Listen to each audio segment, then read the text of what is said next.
કોંગ્રેસ નેતા અને senior advocate Babu માંગુકિયાએ Nilesh કુંભાણીના ફોર્મને લઈ શરૂ થયેલ હાઈ વોલ્ટેજ ડ્રામા અંગે કહ્યું, એક જ પ્રિન્ટરથી એફિડેવિટ તૈયાર કરાય, એક જ વકીલની નોકરી કરાય, ષડયંત્રની ગંધ આવી રહી છે. સુરતમાં કોંગ્રેસના ઉમેદવાર નિલેશ કુંભાણીના ફોર્મ સામે ભાજપ તરફથી વાંધો ઉઠાવવામાં આવ્યો હતો. નિલેશ કુંભાણીના ટેકેદારોમાંથી 3 ટેકેદારોએ એફિડેવિટ કરીને કહ્યું હતું કે અમારી સિગ્નેચર નથી. આમાં ભાજપ ઉમેદવારના ચૂંટણી એજન્ટ દિનેશ જોધાણીએ વાંધો ઉઠાવ્યો હતો. આથી નિલેશ કુંભાણીના ફોર્મ સામે પ્રશ્નાર્થ ઉઠ્યો હતો કે શું આ ફોર્મ રદ થશે, તેમજ કુંભાણીએ ટેકેદારોનું અપહરણ થયું છે એ પણ જણાવ્યું હતું. ત્યારે આ મામલે ગઈકાલે નિલેશ કુંભાણીના 3 ગાયબ ટેકેદારો માટે હાઈકોર્ટમાં હેબિયસ કોર્પસ અને કલેક્ટરમાં ઉમેદવારી પત્ર રદના વિરોધમાં 3 અરજી આપી હતી. ઉમેદવારી પત્ર રદના વિરોધમાં કલેક્ટર સમક્ષ સુનાવણી હતી, જે શરૂ થઈ ચૂકી છે. આ સુનાવણીને લઈ કલેક્ટર કચેરીએ પોલીસ બંદોબસ્ત ગોઠવાયો હતો. તો કોંગ્રેસ નેતા અને સિનિયર વકીલ બાબુ માંગુકિયાએ પત્રકાર પરિષદ સંબોધી ભાજપ પર આકરા પ્રહારો કર્યા હતા. અને આવી જ રીતે વર્ષ 2022ની ચૂંટણીમાં આપ સાથે બનાવ બન્યો હતો, ત્યારે તેનું ફોર્મ સ્વીકારાયું હોવાની જણાવ્યું હતું. સાંભળો શું કહે છે બાબુ માંગુકિયા. આવશે કે કેમ એ નક્કી કરવાનું આરેનો છે. ફોર્મ સ્વીકારવું જ પડે. અગાઉ પણ આવા 2022ની ચૂંટણીમાં આવો જ બનાવ સુરત મુકામે બન્યો હતો આપના કેન્ડિડેટમાં, અને આરઓએ ફોર્મ સ્વીકારેલું હતું. મેન્ડેટરી હોય છે આ ઠેકેદાર. નિલેશભાઈ ઉમેદવારી નોંધાવી ત્યારે જે ઠેકેદારો હતા એ કલેક્ટર કચેરીમાં, કલેક્ટર ઓફિસમાં હાજર હતા. વિડીયોગ્રાફીમાં એ દેખાય છે કે કેમ? એક મહત્વનો મુદ્દો છે. એ મુદ્દો મેં પણ કલેક્ટરમાં અરજી કર્યો છે અને કીધું છે કે આ 4 જણા મારા ફોર્મ ભરવા માટે મારા સરઘસમાં હાજર હતા. કલેક્ટર કચેરીના કમ્પાઉન્ડમાં અહીંયા સુધી આવ્યા હતા. પોલીસે મર્યાદિત લોકોને અંદર જવા દેવા માટે એને 4 જણાને અંદર જવા નહોતા દીધા. જો એને સાઇન ન જ કરી હોય તો કલેક્ટર કચેરીમાં મારી સાથે આવે નહીં. એટલે મેં એમને વિડીયો ફૂટેજ છે એ ચેક કરવાની અને ત્યાર પછી નિર્ણય કરવાનો દલીલ કરી છે.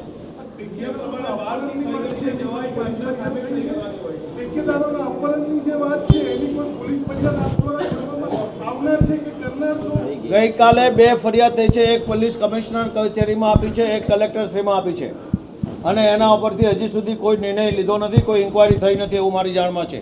પોલીસે જો એમાં કોઈ ઇન્કવાયરી કરી હોય તો અમને જાણ કરે કે અમે તપાસ કરીએ છીએ, અમે ગોતીએ છીએ. હજી સુધી કોઈને ગોત્યા હોય એવું લાગતું નથી.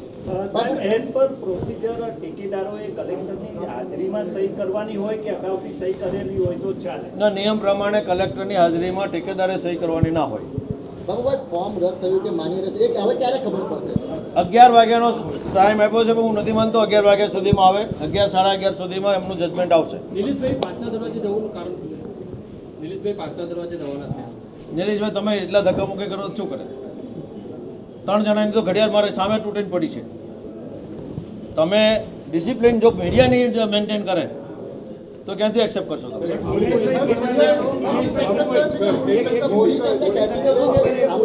એક બાય એક, one by one. Nilesh form ભરવાની રેલી કરે ત્યારે મીડિયાની ડિસિપ્લિન ન દેખાય અને મીડિયા બાઇટ લેવા માંગે ડિસિપ્લિન ના દેખાય. એવું નથી. ડીએમની સામે ડિસ્ટ્રિક્ટ મેજિસ્ટ્રેટ એમની સામે 3 જણા ઓન કેમેરા નિવેદન આપી ગયા છે. તો પછી અપહરણ કેવી રીતે ગણી શકાય? એનો જવાબ આપી દઉં છું. મને એક મિનિટ સાહેબ, એક જ મિનિટ જવાબ. મને એક મિનિટ. નિલેશ કુંભાણી કેમ જવાબ દે નહીં? એક મિનિટ. હું એટલે પૂછી રહ્યો એક સેકન્ડ હું એટલે પૂછી રહ્યો છું. કોંગ્રેસના નેતાઓએ જ નિલેશ કુંભાણી વિરુદ્ધ આરોપ લગાવ્યા છે કે એને મેચ ફિક્સ કરી છે. નંબર 1 હું એટલે જ પૂછું છું કે રેલીની અંદર મીડિયા ચાલતું હોય અને એમાં ધક્કા મૂકી નિલેશ કુંભાણી ન દેખાતી હોય તો અત્યારે કેમ? અત્યારે જો આ જે હકીકત બની છે, પોલીસને પણ મીડિયા કંટ્રોલ કરવામાં તકલીફ પડી હતી. હું પોતે પણ અહીં તમે હાજર હતો, તું પણ હાજર હતો. એ પોલીસને એટલે પડી હતી, ફરીથી કહું છું, પોલીસને રોક્યા હતા. એ પોલીસ જ્યારે એ ફોર્મ ભરવા આવે એટલે જવા દેતી હતી. એટલે આપણે આ એવો ઇસ્યુ નથી, આ ઇસ્યુ એવો નથી કે જેમાં આપણે વધારે જોવું પડે. સવાલ જે મહત્વનો સવાલ છે કે નિલેશ કેમ પત્રકાર સમક્ષ આવતો નથી. નિલેશને જે રીતે હેન્ડલ થયું છે એનાથી એ ગભરાય છે. તમારે મીડિયા સમક્ષ જોતો હોય તો મને અડધો કલાકનો ટાઈમ આપો, તમને તમે હાજર કરી દઈશ. ઓકે. એક જવાબ હું આપી દઉં. એક મિનિટ હું એક જવાબ આપી દઉં. તમારો જે મહત્વનો સવાલ છે એનો જવાબ આપી દઉં. ગઈકાલે 4 ચારે ચાર ટેકેદારો કલેક્ટર સાહેબની સમક્ષ આવ્યા, કેમેરામાં આવીને બોલી ગયા. એ તમારો સવાલ છે, એનો હું જવાબ આપી દઉં. મેં સાહેબને સ્પેસિફિક આનો જવાબ આપ્યો છે કે 164 મુજબ જ્યારે કોઈ સાક્ષીને તપાસવામાં આવે તો જજ સાહેબની સામે બી લોકો છે તે ડરને મારે જૂઠું બોલી જાય છે. કારણ કે જજ સાહેબના ચેમ્બરની બહાર જે માણસ ઊભો છે ભય એનો છે. કલેક્ટર સાહેબની સામે જ્યારે સ્ટેટમેન્ટ આપે છે એને કોણ લઈને આવ્યું, કોણ બહાર લઈને જાય છે, આ એ તપાસનો વિષય છે.